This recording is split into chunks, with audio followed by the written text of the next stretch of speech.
तो ये जो खुबानी की चटनी बन रही है, इसको आप 1 हफ़्ते तक फ्रिज में रख के इस्तेमाल कर सकते हैं। कैसे बना रही हूँ और किस चीज़ के लिए बना रही हूँ, इसके लिए आप चलिए वीडियो की जानिब। अस्सलाम वालेकुम, welcome to my YouTube channel kitchen with Zaim. आज मैं आपको एक बहुत ही ज़बरदस्त किस्म की रेसिपी देने लगी हूँ। प्लीज़ इस रेसिपी को मिस मत कीजिएगा और स्किप मत कीजिएगा, एंड तक देखिएगा। आज मैं बनाने लगी हूँ फ्रूट चाट, लेकिन एक बहुत ही नए अंदाज़ से। और मैं ये दावे से कह सकती हूँ कि आपके साथ फ्रूट चाट की रेसिपी आज तक किसी भी चैनल ने जो है वो शेयर नहीं की होगी। तो आप लोग इस रेसिपी को ज़रूर शेयर कीजिएगा। हमारी बहुत सी यादें वाबस्ते हैं, हमारे घर में तो ये चाट जो है वो बहुत ही शौक से खाई जाती थी और रमज़ान में रोज़ाना बनती थी। यहाँ पे मैंने जो है ड्राई खुबानी ले ली है और उसको आधा कप मैंने खुबानी ली थी और इसको जो है मैंने 3/4 कप पानी में उबलने के लिए रख दिया था। बस एक जोश देना है हमने, इसको ठंडा होने देना है।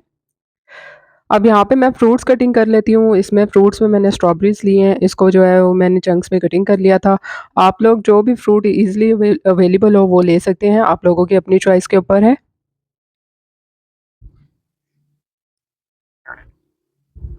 बिल्कुल ही एक नए टेस्ट के साथ ये चाट बनती है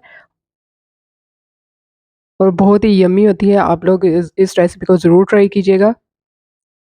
अफ्तार दावत के मेन्यू में शामिल कीजिएगा और अपने मेहमानों से खूब दाद वसूल कीजिएगा। तो ये देखिए स्ट्रॉबेरीज़ यहाँ पे कट हो गई थी। इसके बाद मैंने जो है पपीता लिया था और उसको भी इस तरह से बारीक जो है कटिंग कर लिया था। अगेन मैं ये कह रही हूँ कि आप लोग अपनी चॉइस के मुताबिक जो भी फ्रूट इसमें ऐड करना चाहते हैं, आप कर सकते हैं। इसी तरह से हमने पपीते को भी जो है वो कटिंग कर लेना है। आप लोगों के साथ जो है वो दही, क्रीम और टैंग के साथ, इसके अलावा मैंगो जूस के साथ, ऑरेंज जूस के साथ बहुत सारी चाट्स जो हैं वो आप लोगों ने देखी होगी फ्रूट चाट की रेसिपीज़। लेकिन आप लोगों ने ये रेसिपी किसी भी उसपे नहीं देखी होगी कि खुबानी की चटनी को जो है फ्रूट चाट में जब हम यूज़ करते हैं तो इसका बिल्कुल ही एक यूनिक सा फ्लेवर हो जाता है। इन दोनों का कॉम्बिनेशन फ्रूट का और खुबानी की चटनी का जो है वो बहुत ही ज़्यादा एक माइंड ब्लोइंग होता है।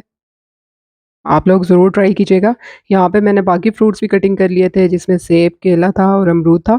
इन सब फ्रूट्स को मैंने कटिंग करके एक तरफ रख दिया है। अब जो हमने खुबानी को जो है एक जोश दे के पकाया था, वो सॉफ्ट हो गई थी। ये देखें अच्छे से फूल गई है ये पानी के अंदर और इसे हमने ठंडा होने देना है, गरम हमने इसका पेस्ट नहीं बनाना।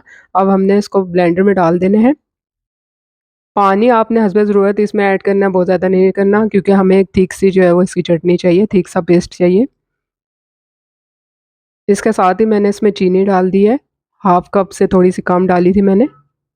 आप लोग अपने जो है वो इसके आदत के मुताबिक जिस तरह आप लेते हैं उस तरह ऐड कर सकते हैं इसमें चीनी कम या ज़्यादा। अब हमने इसको अच्छे से ब्लेंड कर लेना है।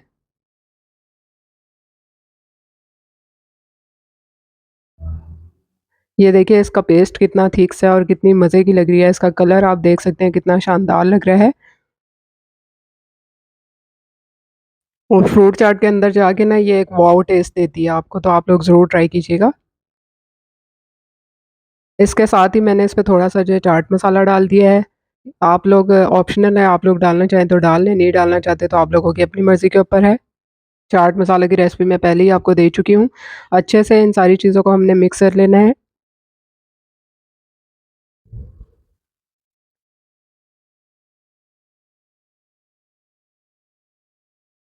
तो लीजिए यम्मी सी, यूनिक सी फ्रूट चाट की रेसिपी आज मैंने आपको दी है। इस फ्रूट चाट की रेसिपी को आप लोग ज़रूर ट्राई कीजिएगा और मुझे फीडबैक से आगाह कीजिएगा। इसके बाद मैंने इसको कटे हुए बादाम से, खजूर से गार्निश कर दिया था। आप लोग जिस तरह का भी इसमें चाहे किशमिश भी डाल सकते हैं, पिस्ता भी डाल सकते हैं, आप लोगों की अपनी चॉइस के ऊपर है। रेसिपी पसंद आई है तो इसको लाइक और शेयर करना मत भूलिएगा और प्लीज़, प्लीज़, प्लीज़ चैनल को सब्सक्राइब ज़रूर कर दीजिएगा। जल्दी मिलूँगी आप लोगों के साथ एक नई रेसिपी के साथ। तब तक के लिए इजाज़त दीजिए। अल्लाह हाफ़िज़।